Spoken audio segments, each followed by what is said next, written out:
श्री स्वामी समर्थ. जय जय Swami Samarth. Shri Gurudev Datta. Wow सीमा या चॅनलमध्ये तुम्हा सगळ्यांचे अगदी मनापासून स्वागत आहे. स्वामी महाराज तुमच्या मनातल्या सगळ्या चांगल्या इच्छा पूर्ण करोत हीच स्वामीचरणी प्रार्थना करून आज आपण आपल्या सुंदर अशा व्हिडिओला सुरुवात करणार आहात. तर आपला आजचा विषय आहे की अडकलेले पैसे,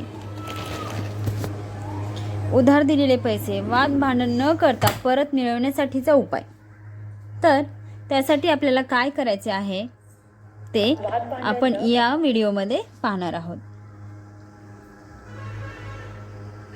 व्यक्तीला पैसे उधार किंवा उसने देतो, परंतु पैसे परत करण्यासाठी दिलेली मुदतीपेक्षा कित्येक दिवस, कित्येक महिने, कित्येक वर्ष उलटून सुद्धा ही समोरची व्यक्ती घेतलेले पैसे परत करत नाही.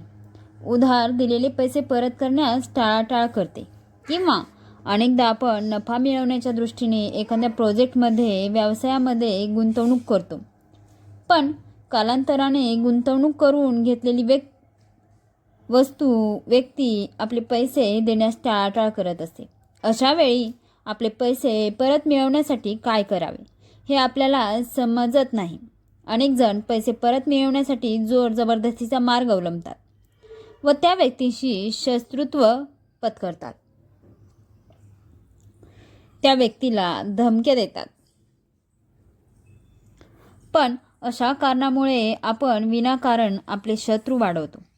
त्यातून क्वचित प्रसंगी आपल्या जीवाला सुद्धा धोका होऊ शकतो किंवा आपल्याला पोलीस स्टेशन तसेच कोर्टांची पायरी देखील चढावी लागते. आपल्याकडे असली नसलेली सर्व पुंजी संपत चालली आहे आणि सर्वात महत्त्वाची समस्या म्हणजे ज्यांना पैसे उधार दिलेले त्यांच्याकडून परतफेड करायचं नावच घेत नाहीत. त्यामुळे पैसे अडकून पडलाय, त्याची रिकव्हरी होत नाही आहे. याला एकमेव कारण म्हणजे वास्तूमधला अग्नी बिघडणं. अग्नी आणि उत्तरेकडे अग्निदोष निर्माण झाला की व्यक्तीला आर्थिक समस्यांना सामोरे जावे लागते. आणि म्हणून मैत्रिणींनो, अशा वेळी जोर जबरदस्तीचा मार्ग न अवलंबता आपण तंत्र शास्त्रातील प्रभावी असे उपाय वापरून आपल्याला पैसा परत मिळवू शकतो. आज आपण तंत्र मंत्र शास्त्रातील असा उपाय पाहणार आहोत की ज्यामुळे आपण ज्या व्यक्तीला पैसे उधार दिलेले आहेत ती व्यक्ती स्वतः तुम्हाला तुमचे पैसे परत करेल किंवा तुमचे पैसे परत येण्याची अशी परिस्थिती निर्माण होईल की तुमचे उसने पैसे नक्की परत मिळतील. मग ती व्यक्ती एक असो वा अनेक. मैत्रिणींनो, तंत्रशास्त्रातील उपाय आज आपण पाहणार आहोत. यातील पहिला उपाय हा, जर का तुमचे पैसे एखाद्या व्यक्तीने घेतलेले आहेत परंतु पैसे परत करण्यासाठी दिलेली मुदत तीपेक्षा कित्येक दिवस, कित्येक महिने, कित्येक वर्ष उलटून सुद्धा ही समोरची व्यक्ती घेतलेले पैसे परत करत नाही, उधार दिलेले पैसे परत करण्यासाठी टाळाटाळ करते किंवा अनेकदा आपण नफा मिळवण्याच्या दृष्टीने एखाद्या प्रोजेक्टमध्ये, व्यवसायामध्ये गुंतवणूक केलेली असेल, पण कालांतराने गुंतवणूक करून घेतलेली व्यक्ती आपले पैसे देण्यास टाळाटाळ करत असते. अशा वेळी आपले पैसे परत मिळवण्यासाठी आपण हा उपाय करायचा आहे. तर तो उपाय कोणता आहे ते आपण पाहूया. हा उपाय, तुमचे पैसे एखाद्या व्यक्तीने घेतले आहेत, काही दिवस, काही महिने उलटले तरी देखील आपले पैसे परत मिळाले नाही, तर मैत्रिणींनो, रविवार किंवा गुरुवार या 2 दिवसापैकी कोणत्याही दिवशी आपण हा उपाय करू शकतो. गुरुवारी किंवा रविवारी या दिवशी आपण सूर्योदयापूर्वी उठावे. सूर्य उगवण्यापूर्वी उठून स्वच्छ स्नान करावे आणि एक चटई किंवा कोणतेही आसन अंथरून त्यावर बसावे. बसताना आपले तोंड पूर्वेकडे होईल याची खात्री करावी आणि एक मंत्र आम्ही आपल्याला सांगणार आहोत. या मंत्राचा आपण 108 वेळा जप करायचा आहे. तो मंत्र आहे ओम आदित्ये नमः. 108 वेळा या मंत्राचा जप करायचा आहे. लक्षात घ्या, आपण सूर्योदयापूर्वी हा जप करायचा आहे आणि जेव्हा सूर्य उगू लागेल तेव्हा एका तांब्याच्या धातूपासून बनलेल्या तांब्यात म्हणजेच लोट्यात स्वच्छ जल घ्यायचे आहे आणि त्या लाल मिरचीने मिरचीचे 11 दाणे आपण टाकायचे आहेत. त्या 11 बिया उजव्या हाताने आपण तांब्यामध्ये टाकायच्या आहेत.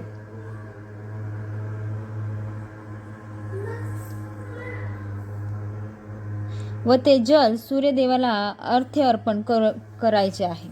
हे अर्घ्य अर्पण करत असताना सुद्धा ओम आदित्य नमः हा मंत्र जप कायम चालू ठेवायचा आहे.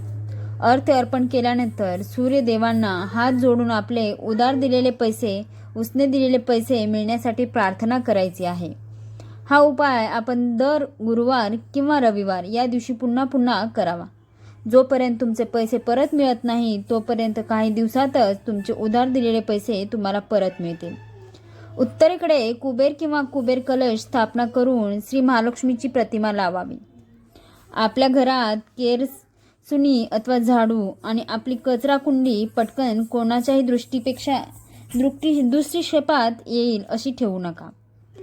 आपल्या वास्तूमध्ये कधीही भांडणतंटे मोठ्या आवाजात बोलणं टाळा.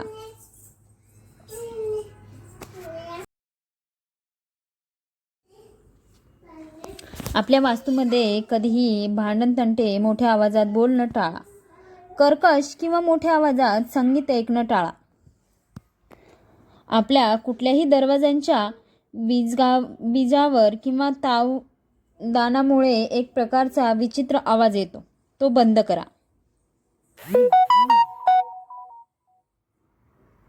घरात जास्त जाळ्या जळमट नसावी आणि घरातील गळते नळ बंद करा. जुनी बंद पडलेली घड्याळ, टायपरायटर, बिघडलेले इलेक्ट्रॉनिक सामान, जुनी न वापरत असलेले कपडे किंवा मृत व्यक्तींचे सामान यांची योग्य विल्हेवाट लावा. हा उपाय अशा लोकांसाठी आहे की ज्यांनी पैसे देऊन खूप सारा कालावधी उलटून गेला आहे. अगदी अनेक वर्ष उलटली आहेत. कित्येक वर्ष उलटले तरी पैसे परत मिळत नाहीये किंवा खूप मोठी रक्कम आहे. समोरची व्यक्ती पैसे परत करण्याची कोणतीही शाश्वती नाही. अशा वेळी हा उपाय आपण करायचा आहे. यासाठी तुम्हाला रविवार हा दिवस निवडायचा आहे. रविवारच्या दिवशी आपल्याला तांब्याचे पात्र घ्यायचे आहे. म्हणजे तांबे या धातूपासून बनलेले ताट असेल, प्लेट असेल तरी चालेल. त्या तांब्याच्या पात्रामध्ये आपण एक कपुरी पान किंवा ज्याला आपण विड्याचं पान असं म्हणतो, त्याला नागलीचं पान असे देखील म्हणतात, तर असे हे कपूर पान देठा सहित ठेवायचं आहे. हे पान आपण पालथे करून ठेवू नये, सरळ ठेवायचे आहे व त्यावर देशी कापूर म्हणजेच भीमसेनी कापूर ठेवायचा आहे. अगदी भरपूर प्रमाणात देशी कापूर आपण त्या पानावर ठेवायचा आहे व हा कापूर आपण जाळायचा आहे. हा कापूर जाळल्यानंतर आपण एक स्वच्छ भूर्जपत्र घ्यायचं आहे. भूर्जपत्र म्हणजे हिंदीमध्ये त्याला भोजपत्र म्हणतात. पूजेच्या किंवा इतर आयुर्वेदिक औषधांच्या दुकानात हे भोजपत्र मिळून जाईल. नसेल तर साधा कागद घेतला तरी चालेल. मात्र या कागदावर कोणत्याही प्रकारचा रेषा नसाव्यात. कागद स्वच्छ कोरा असावा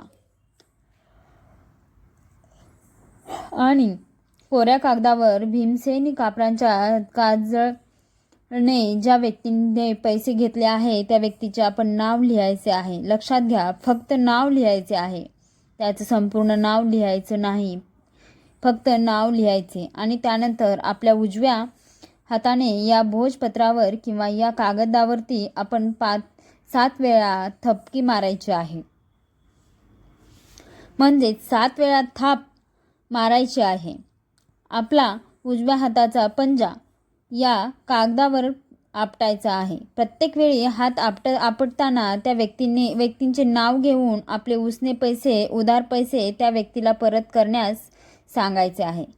त्यानंतर हे भोजपत्र किंवा हा कागद त्या तिजोरीमध्ये, त्या कॅश बॉक्समध्ये किंवा कपाटामध्ये जेथे तुम्ही तुमच्या मौल्यवान वस्तू ठेवता, पैसे ठेवता, धन ठेवता त्या ठिकाणी ठेवायचा आहे.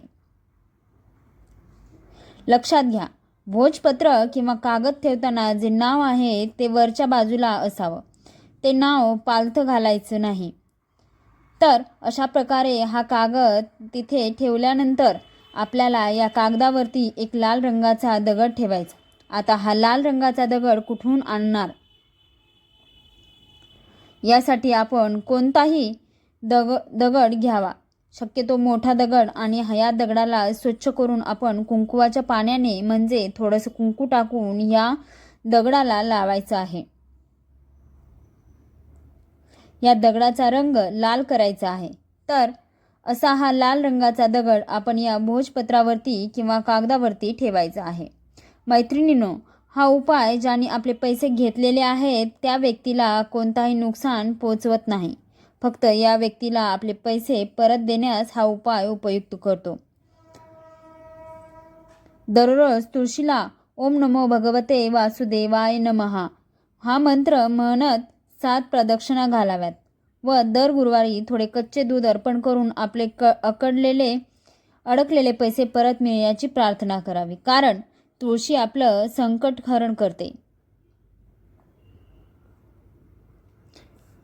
पैसे अडकण्याची वास्तुशास्त्रानुसार कोणतीही कारणे आहेत.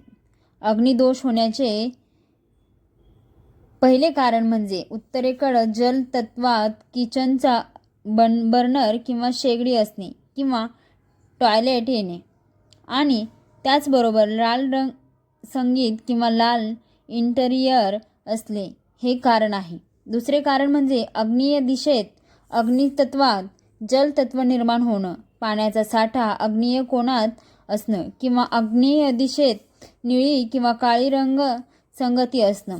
बऱ्याच वेळा आग्नेय दिशेत किचनचा बर्नर असूनही जर किचनचा प्लॅटफॉर्म काळ्या ग्रेनाईटचा असेल तर ही अग्निदोष निर्माण होतो. उत्तरेकडे जलतत्वात जर पिवळ्या रंगाचे ऑब्जेक्ट्स किंवा रंगसंगती येऊन पृथ्वी तत्व निर्माण झालं तर तुम्ही केलेले परिश्रमाचा योग्य आर्थिक मोबदला मिळत नाही, पैसा अकडून राहतो. तसेच आग्नेय बिघडली की वायव्य दिशाही बिघडते, ज्याकडून आपल्याला उधार मिळतो.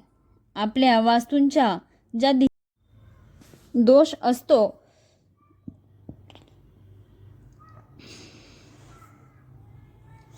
आणि त्याच समोरच्या दिशेत बिघाड आढळतो. वास्तू म्हणजे एका तबकडी सारखी असते. एक बाजू बिघडती की समोरच्या दिशेचा समतोल बिघडतो. समोरच्या व्यक्तीला कोणतंही नुकसान होणार नाही. सोबतच महत्त्वाची गोष्ट की पैसा जितका चांगला आहे तितका वाईट आहे. नात्यातील पैशांच्या व्यवहारामुळे शत्रुत्व निर्माण करतो आणि म्हणून समोरच्या व्यक्तींचे मन दुखावू नका. त्याच्याकडे पैशासाठी इतका तगादा लावू नका की ती व्यक्ती तुमचं बरं वाईट करण्याचा विचार तिच्या मनात निर्माण होईल. आणि म्हणून पैसा जितका चांगला आहे तितका तो वाईटसुद्धा असतो, हे लक्षात ठेवा. श्री स्वामी समर्थ. जय जय स्वामी समर्थ. श्री गुरुदेव दत्त. व्हिडिओ आवडला असेल तर व्हिडिओला लाईक, शेअर आणि सबस्क्राईब करायला विसरू नका. सोबतच बेल आयकॉन बटन प्रेस करा. श्री स्वामी समर्थ.